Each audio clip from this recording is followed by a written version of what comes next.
রাহিল সাহিলের তো পরীক্ষা শেষ, তাই ওরা সব ফ্রেন্ডরা মিলে একটা ফুটবল ম্যাচের আয়োজন করেছে। তো আজকে ওরা যে জায়গায় খেলতে যাবে সেখানে ওরা অলরেডি চলে গেছে, দুপুরের দিকে চলে গেছে খেয়ে দিয়ে।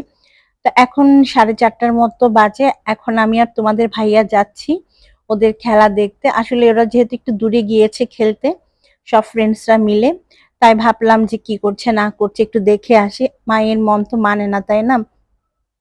যাই হোক, এখন আমরা বের হয়ে গেছি যাওয়ার জন্য। আর আজকে না জানো, ঢাকাতে প্রচন্ড রকম বৃষ্টি হয়েছে। যখন আমরা বাসা থেকে বের হচ্ছিলাম তখনও অনেক বৃষ্টি ছিল, আর আকাশটা একদম মেঘে ঢাকা ছিল আর কি। তো আমার আজকে একটু পার্লারও যেতে হবে। আমি ভাবলাম ওদের খেলা দেখে আমি একটু পার্লারও যাব, আমার যে কাজ আছে পার্লারে সেগুলো করে আসব। আর চারপাশটা এত ভেজা ছিল, দেখো বৃষ্টিতে একদম ভিজে গেছে, আর আকাশটা এত সুন্দর। বৃষ্টির কারণে চারপাশটা না জানো বেশ সবুজ হয়ে গেছে, গাছগুলো একদম সতেজ হয়ে গেছে, যার কারণে দেখতে এত ভালো লাগছে। আর আমার মতো যারা প্রকৃতি প্রেমী আছে তাদের তো এই ধরনের সবুজ দেখলে মনটা একদম ভরে ওঠে। যাই হোক, চলে আসছি যেখানে বাচ্চাদের খেলা হচ্ছে, মানে যেখানে আমার বাচ্চারা খেলতে এসেছে ওখানে।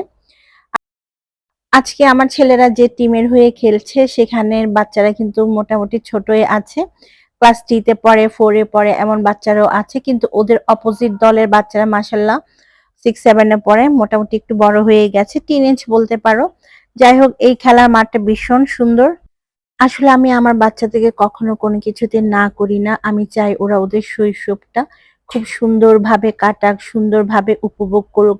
যেন ওদের কোনো কিছু নিয়ে আফসোস না থাকে। আমার যেমন অনেক আফসোস, আমার শৈশবটা ভালো কাটেনি, ঘরবন্দি থাকতে হয়েছে। কিন্তু আমি চাই না আমার মতো আমার বাচ্চাদের শৈশবটা হোক।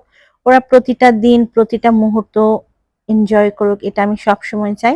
যার কারণে ওরা যেটা করতে চায় আমি কখনোই মানা করি না। এই যে ওরা একসাথে খেলতে এসেছে, সব বন্ধুরা মিলে খেলতে যায় প্রতিদিন, এইটার যে একটা মজা সেটা আসলে আমরা কখনো পাইনি। কিন্তু আমি চাই না আমার ছেলেরা এই জিনিসটা থেকে বঞ্চিত হোক। যাই হোক, এখন ওদের হাফ টাইম শেষ হয়ে গেছে, এখন ওরা একটু পানি খাবে, একটু কোক খাবে, আর একটু রেস্ট নিচ্ছে। তো এই ফাঁকে আমি এদের একটু ভিডিও করলাম বাচ্চা। আর এখানে ওদের অনেক ফ্রেন্ড আছে যারা কিনা ওদের একদম পিচ্চি কালের ফ্রেন্ড, ছোট থেকে আমার বাচ্চারা একসাথে খেলে বড় হয়েছে। যাই হোক, একটু পরে ওদের আবার সেকেন্ড টাইমের খেলা শুরু হবে, কিন্তু আকাশের অবস্থা একদমই ভালো না। প্রচন্ড রকম মেঘ করেছে, মনে হচ্ছে এখনই বৃষ্টি পড়বে। তা আমি অনেকক্ষণ খেলা দেখার পর এখন চলে যাচ্ছি পার্লারে, কারণ পার্লারে আমার ছোট্ট একটা কাজ আছে, খুব বেশি কাজ না আজকে। পার্লারের কাজটা শেষ করে আবার হচ্ছে আমি চলে আসবো আমার ছেলেরা যেখানে খেলা করছে ওখানে। অনেকদিন পর আজকে বাসা থেকে বের হয়েছি, খুব ফুচকাও খেতে ইচ্ছা করছে যেহেতু বৃষ্টি পড়ছে।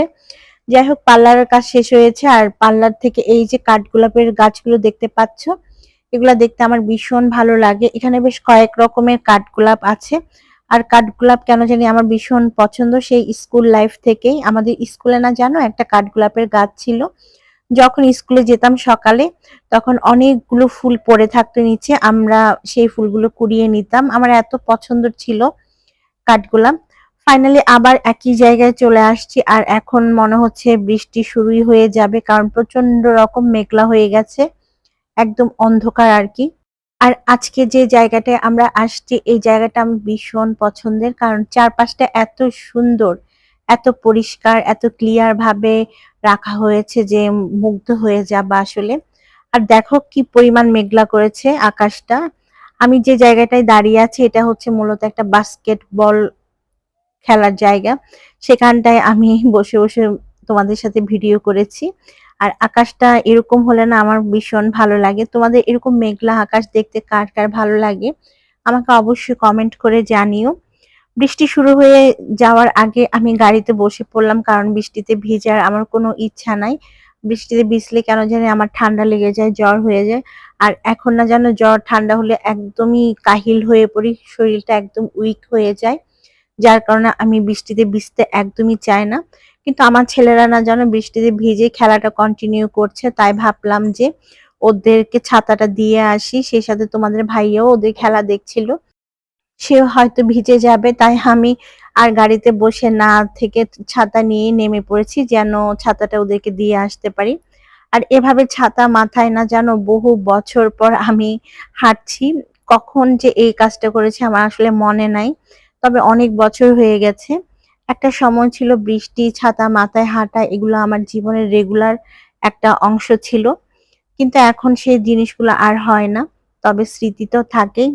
আর বৃষ্টিতে যেহেতু বাচ্চারা ভিজেই গেছে, ওরা আর ছাতা নেয়নি। ওরা বৃষ্টির মধ্যেই ওরা খেলাটা কন্টিনিউ করছে। আর আমি ভাবলাম আমি একটু ছাতা মাথায় দিয়ে হাঁটাহাঁটি করি। তো বেশ কিছুক্ষণ বৃষ্টির মধ্যে হাঁটাহাঁটি করলাম, ওদের খেলাও দেখলাম। ফাইনালি আর ভালো লাগছিল না দেখে আবার গাড়ির দিকে রওনা দিলাম। আসলে মাঝে, মাঝে এই ধরনের কাজগুলো করতে ভালোই লাগে। সেই পুরনো স্মৃতিগুলো না অনেক মনে পড়ে। আর আমি যখন ইউনিভার্সিটিতে পড়তাম তখন রেগুলারই ছাতা নিয়ে যেতে হতো। সেটা রোদ হোক, বৃষ্টি হোক বা শীত সবসময় আমরা ছাতা নিয়ে যেতাম। কারণ আমাদের ইউনিভার্সিটি থেকে নেমে অনেক দূর পর্যন্ত হাঁটতে হতো ক্যাম্পাসে যাওয়ার জন্য, মানে ক্লাসরুমে যাওয়ার জন্য। তাই আমরা ছাতা নিয়ে যেতাম যেন রোদে পুড়ে না যায় আরকি। আর তখন এত স্কিনটা মানে কালো হয়ে গেছিল রোদের তাপে, সেটা কি বলবো। যাই হোক, আমি যে কত ছাতা হারিয়েছি সেটা আর নাই বা বলি। ফাইনালি এখন চলে যাচ্ছি বাসায়। আর দেখো আমার ছোট ছেলে সাহিলের কিন্তু মনটা একটু খারাপ। যেহেতু ওরা একটু ছোট তাই ওদেরকে আসলে নামানো হয়নি খেলায়, তাই ওদের মনটা খারাপ। যাই হোক, এখন ফুচকা খাবো। ফুচকা খেয়ে বাসায় চলে যাব। আজকের দিনটা এভাবে কাটিয়েছি। তোমাদের কেমন লেগেছে আমার ব্লগটা অবশ্যই আমাকে কমেন্ট করে জানিও। সবাই ভালো থেকো, সুস্থ থেকো আর নিরাপদে থেকো। কারণ যে পরিমাণ বৃষ্টির পানি বাড়ছে সবখানে, ভয়ই লাগে আসলে। আল্লাহ হাফেজ।